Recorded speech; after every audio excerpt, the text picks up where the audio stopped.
ahora sí vamos a empezar este tiempo. Primero, antes de orar, quiero darles la bienvenida a los que han continuado conectándose con nosotros y así también a este mes de noviembre, donde ya estamos previos a las fiestas de Navidad y de fin de año. Este año realmente pasó volando. Creo que esto de la pandemia nos ha hecho en un abrir y cerrar de ojos darnos cuenta que ya estamos en noviembre.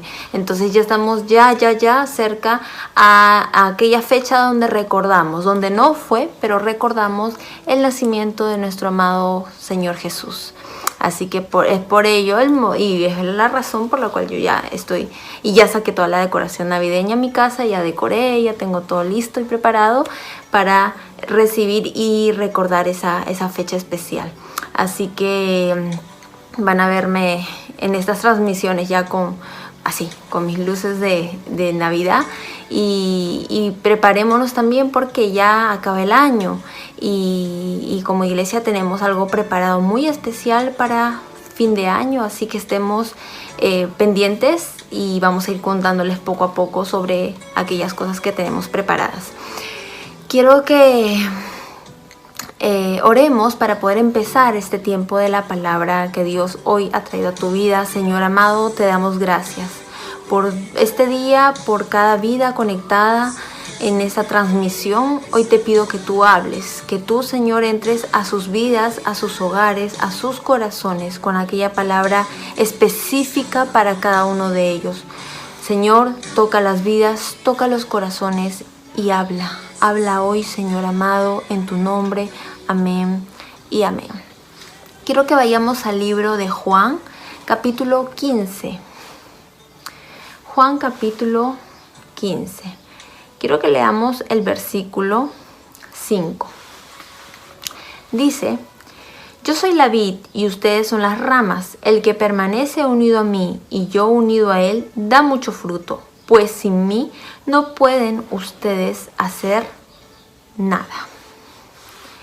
Jesús, a través de este texto, nos está instruyendo a vivir una vida de dependencia a Él, que en este texto vemos claramente que nos está asegurando una vida de frutos. El que permanece unido a mí da mucho fruto. Una vida de frutos permanentes y lo más importante, que traen gozo, no aflicción. Porque nosotros podemos ver alrededor de nosotros a muchas personas exitosas, muchas personas que tienen fama, que tienen dinero, que tienen los aparentes frutos, ¿no? Pero si nosotros indagamos más profundo en ellos, nos damos cuenta que pueden tener los frutos, entre comillas, pero no tienen el gozo, no tienen la paz, no tienen la felicidad verdadera y permanente. Porque el dinero, porque la fama, porque la posición, porque las cosas materiales no te dan la felicidad plena, no te dan la paz plena, no te dan el gozo pleno y permanente. No. Si tú lo pensabas, te equivocaste. ¿Y cómo tú puedes dar cuenta que estoy diciendo algo que es real? Mirando quizás las estrellas más allá por Hollywood, ¿no? ¿Cuántos de ellos tienen fama, tienen fortuna, lo tienen todo aparentemente, los frutos aparentemente, pero no son felices muchos de ellos? Viven infelices, viven con problemas, dependiendo de adicciones para poder llenar esos vacíos y ser felices. Viven cambiando de pareja porque tratan de llenar esos vacíos con parejas, con amores pasajeros. Entonces, en este texto nos habla que si nosotros permanecemos unidos a Él, disfrutaremos no solamente de sus dádivas, no solamente de aquello que Él tiene para darnos a nosotros, sino de los frutos que vienen del Espíritu Santo. Muchos lo conocemos, cuáles son los frutos del Espíritu Santo. Y por mencionarles, amor, gozo y paz, y etcétera. Siguen muchos más. Amor, gozo y paz. Dios no solamente viene a darte las bendiciones, los frutos, las dádivas, el éxito, la fama. No solamente va a venir a darte todo aquello que Él tiene por dar, porque Él tiene para darte mucho. Pero Él no solamente viene a dar eso, porque eso lo da hasta el mundo. Eso te lo da un empresario, eso te lo da cualquier persona que empieza a hacer resurgir tu vida, tu carrera, no sé, a ti como persona. Cualquiera lo puede hacer, pero Dios te da un añadido, que son aquellos frutos, que son amor, gozo, paz, paciencia, benignidad, etcétera, etcétera. Todo eso viene con las dádivas que Jesús tiene. Entonces, nosotros debemos aprender que esos frutos, entre comillas, que el mundo da, que podemos ver alrededor de nosotros, en otras vidas, en otras personas, Dios nos lo quiere dar, pero Dios quiere dar con ese valor agregado, llamémoslo así, que es paz, que es gozo, donde tú puedas sentir plenitud, donde tú puedas sentir tranquilidad, donde tú puedas realmente deleitarte de aquellas cosas que tú tienes, donde no tengas que depender de ningún vicio, de ningún alcohol, de ninguna droga, de ninguna pareja ni nada, sino solamente de Él, donde tú aprendas a depender únicamente de Él. Jesús te dará todo ello, pero acompañado de los frutos de su Espíritu Santo, solamente si tú aprendes, que dice en este texto, a depender de Él. Él nos llama que somos nosotros, Él es la vid y nosotros somos las ramas. Y nosotros debemos de permanecer unidos a Él porque Él nos asegura bendiciones, Él nos asegura frutos, Él nos asegura no solamente eso, sino también paz.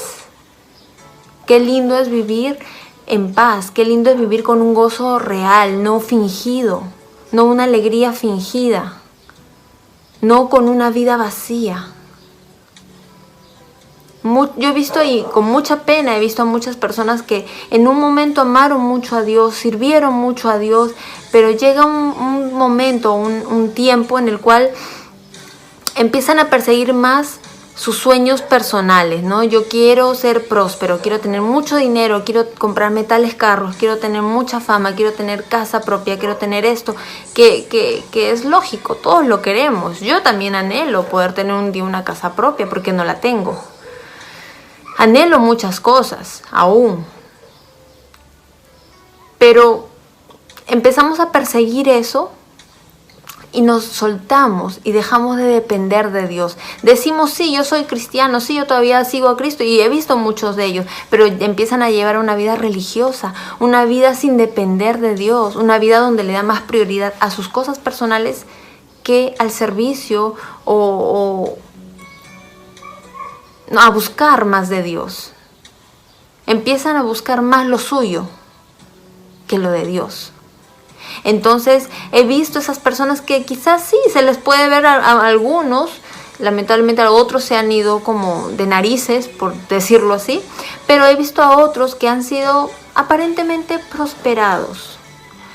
Pero me he tocado con algunas de esas personas, entre conversando, oye, ¿cómo vas? ¿Cómo estás? ¿Qué es de tu vida? En darme cuenta que esa persona lo tiene aparentemente ahorita todo, o esas personas lo tienen aparentemente todo. Lo que persiguieron, lo que soñaron, lo que anhelaron, pero no hay paz, no hay gozo en lo que están, en lo que tienen. No están disfrutándolo, se sienten aún vacíos, se sienten con ausencias y carencias. Y ese es un espacio, como siempre yo lo digo, que solamente tiene la forma de Cristo.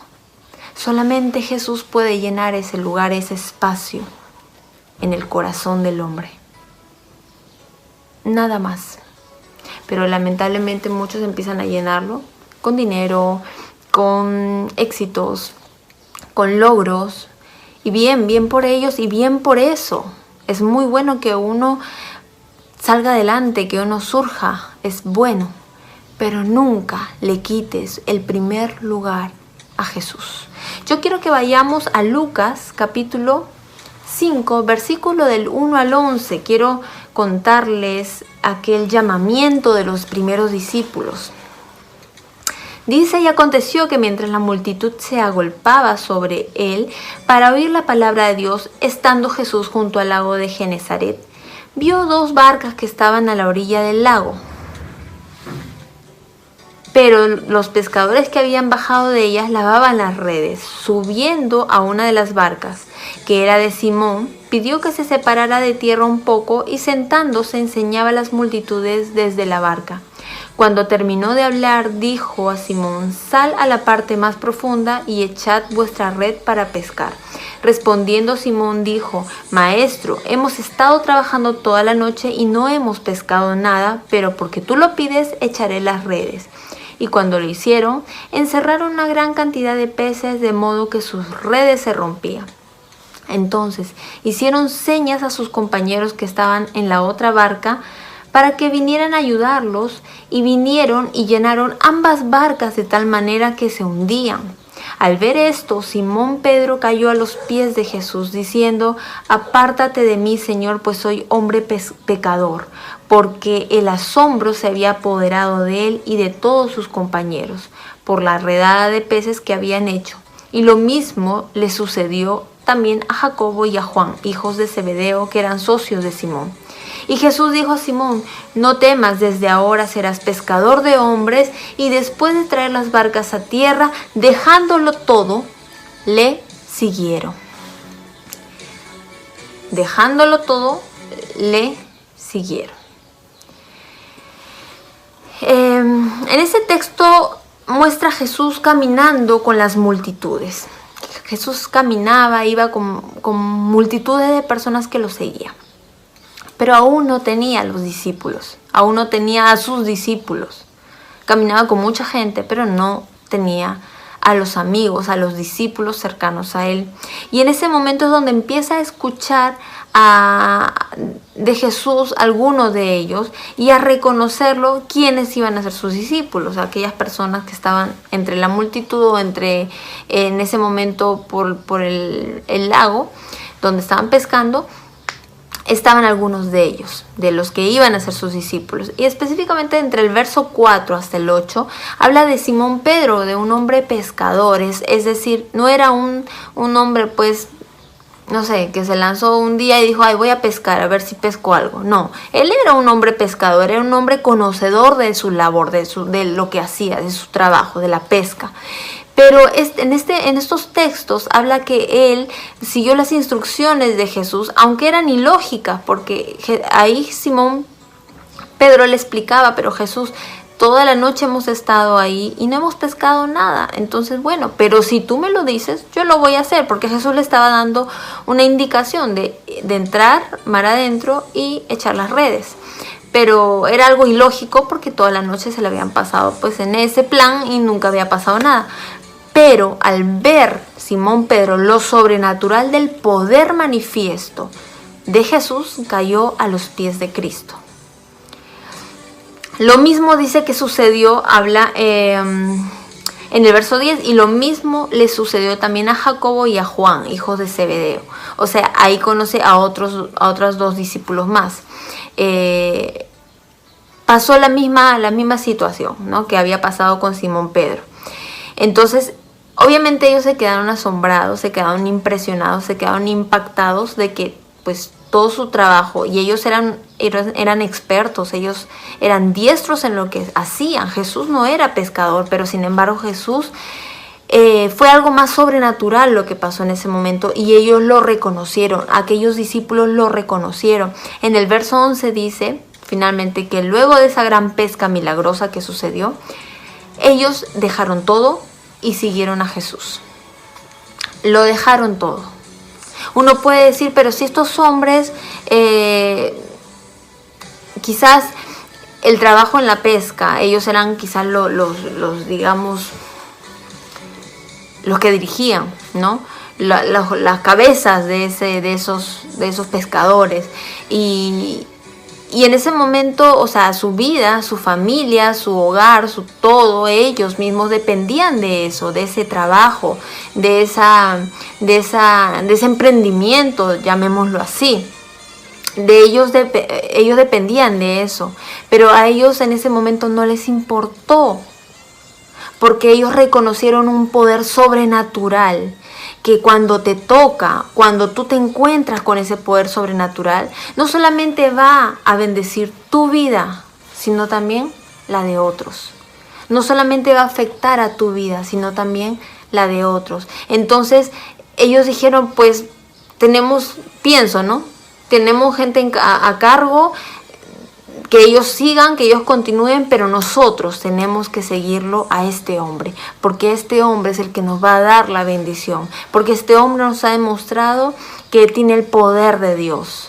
Entonces estos hombres ese día experimentaron de ese poder sobrenatural que había en Jesús al oír la palabra de Él, al hacerla, no solamente al escucharla, no solamente a oír unas instrucciones, sino también al llevarla por obra.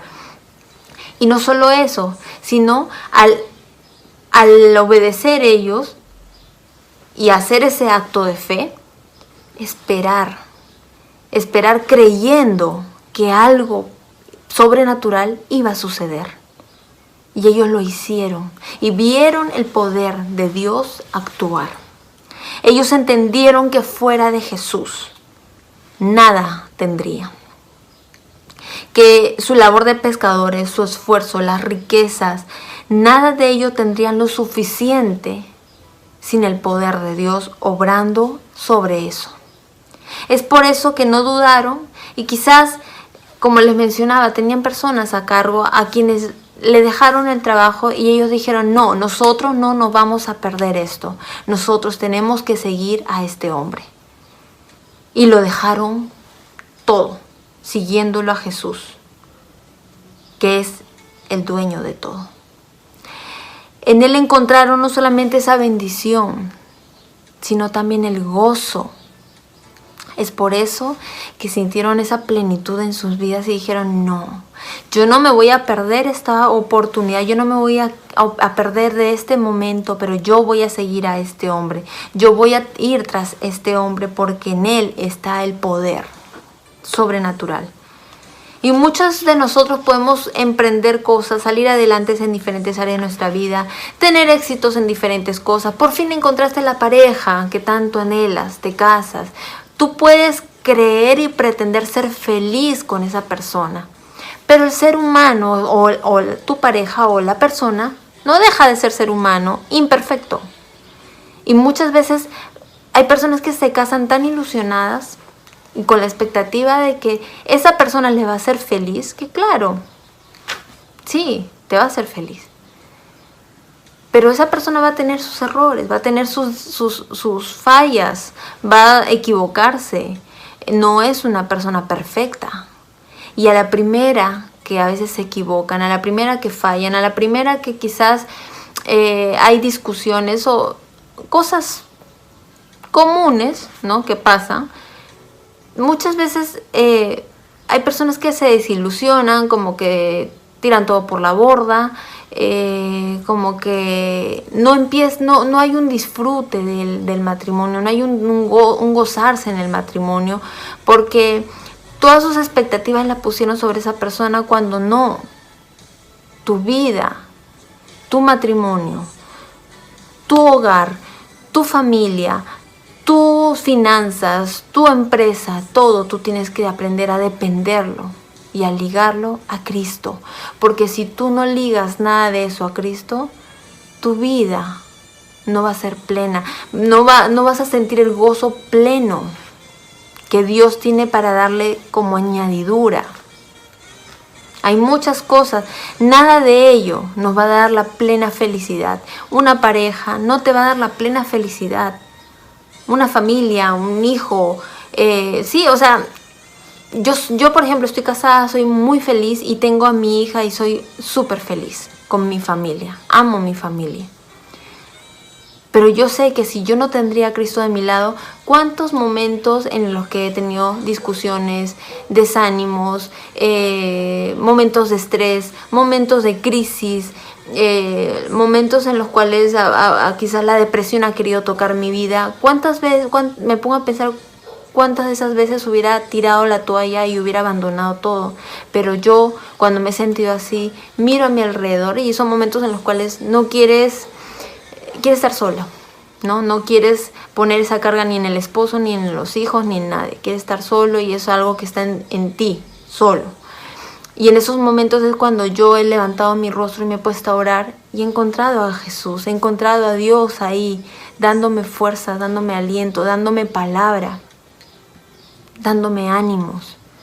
He encontrado a Dios restaurando mis heridas, mis áreas que tal vez han estado interfiriendo, han estado afectando aún más y dañando situaciones en mi vida o en mi familia. En la vida de mi esposo he visto a Dios obrar. He visto a Dios obrar en la vida de mi hija, en la vida de mis padres, mis hermanas, en todo.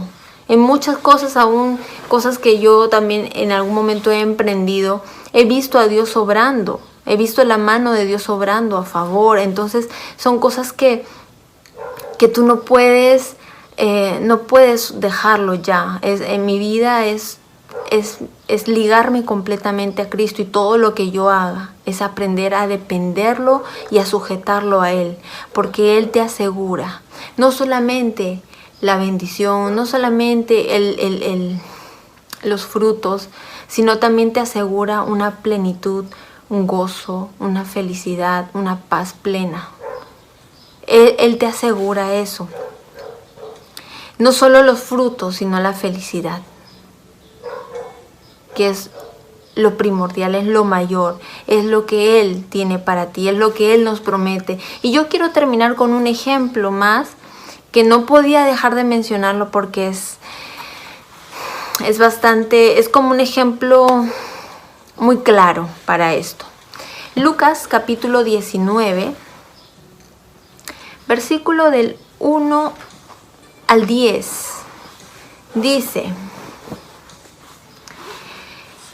habiendo entrado Jesús en Jericó, iba pasando por la ciudad, y sucedió que un varón llamado Zaqueo, que era jefe de los publicanos y rico, procuraba ver quién era Jesús, pero no podía a causa de la multitud, pues era pequeño de estatura.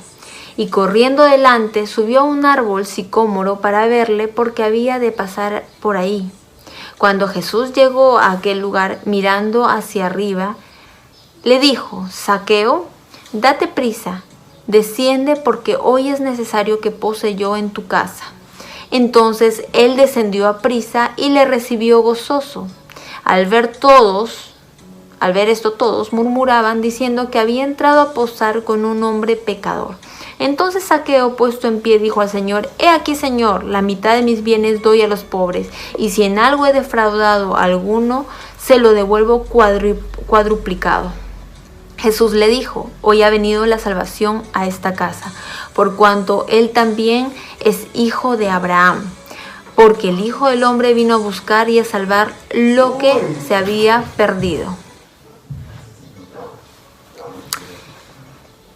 El verso 2 menciona algo bien especial que dice, o una característica sobre Zaqueo. Sucedió que un varón llamado Zaqueo era jefe de los publicanos y era rico. Habla de un hombre muy importante, Zaqueo, muy importante, que era no solamente jefe, sino también era rico. O sea, menciona que era jefe y era rico. O sea, era una persona que tenía fama en ese lugar, en esos tiempos. Y no solamente la fama, sino era rico, tenía las riquezas, era como los ricos y famosos de Hollywood de hoy. Algo así era Zaqueo. Notemos que este hombre, por más posición y riqueza que tenía, necesitaba algo más a su vida. Porque en la posición de él, de riqueza y de fama o de posición, pues uno diría, lo tiene todo. Este hombre lo tiene todo y no necesitan más nada, ¿no? Era como el Cristiano Ronaldo de aquella época, en chiquito. Y uno diría eso, uno pensaría quizás eso, ¿no? Pero este hombre, y acá podemos ver cómo es la vida de esos ricos y famosos, procuraba ver quién era Jesús. Él había escuchado de quién era Jesús. Él había escuchado de lo que podía hacer Jesús por él y lo que iba haciendo entre las multitudes. Entonces, Zaqueo, a pesar de que lo tenía todo, sabía que le faltaba algo en su vida, en su corazón. y era un vacío, como yo les menciono siempre, que solamente tenía el espacio de Cristo. Entonces él se daba cuenta, él identificaba que necesitaba algo más a su vida, una experiencia sobrenatural, algo que llene su corazón y que le dé gozo y una paz verdadera. Y había gente alrededor de él que lo juzgaban, lo criticaban, que no lo querían. En el verso 4 menciona de que él salió corriendo delante y subió a un árbol porque era chiquito. Subió para poder verlo a Jesús pasar por ahí. A él no le importó ahí la fama, la fortuna, la posición, no le importó nada. Él necesitaba esa experiencia con lo sobrenatural, con aquel que llenaría su corazón, que le daría una paz plena. Y salió corriendo al encuentro con Jesús. Y entre los versos 6 al 8 habla de que él se encontró con Jesús, él lo vio a Jesús y Jesús lo llamó. Tuvo expectativas, Zaqueo, de ese encuentro, que finalmente obró en algo favorable, obró en un cambio para la vida de Zaqueo. La experiencia del encuentro con Jesús, de la búsqueda de Jesús y el encuentro con Jesús para Zaqueo fue crucial. Bastó una mirada del Salvador, bastó un toque del Maestro para que su vida dé todo un giro. Y se volvió un hombre honesto. En ese momento dijo, la mitad de mis bienes voy a darle a los pobres. O sea, era un millonario, imagínense, la mitad a los pobres. Y si en algo he defraudado a alguno, se lo voy a devolver cuadruplicado. Ya se imaginan haciendo cola todas las personas. A mí me defraudó, a mí, yo. Todos emocionados. Este hombre cambió. Sobrenatural. Pero eso hizo el encuentro con Jesús. Pero Zaqueo no se quedó de brazos cruzados. Él lo buscó. Él anheló de Jesús. Él anheló encontrarse con Jesús. Él anheló ese momento. ¿Y qué obtuvo de ello? Dijo Jesús en el último verso. Porque el Hijo del Hombre... verso 9. Hoy ha venido la salvación a esta casa, por cuanto él también es hijo de Abraham. Su nombre inmediatamente, Zaqueo, fue escrito en el libro. O sea, qué espectacular momento. Porque Jesús, o el Hijo del Hombre, vino a buscar lo que se había perdido. Él no ha venido por sus hijitos predilectos. Él no ha venido por aquellos predestinados. No.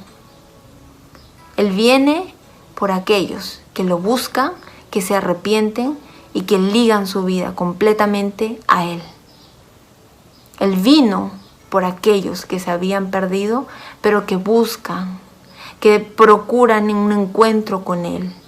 Y yo te aseguro que como hizo Dios, como lo hizo Jesús con Zaqueo, Él quiere hacer con tu vida.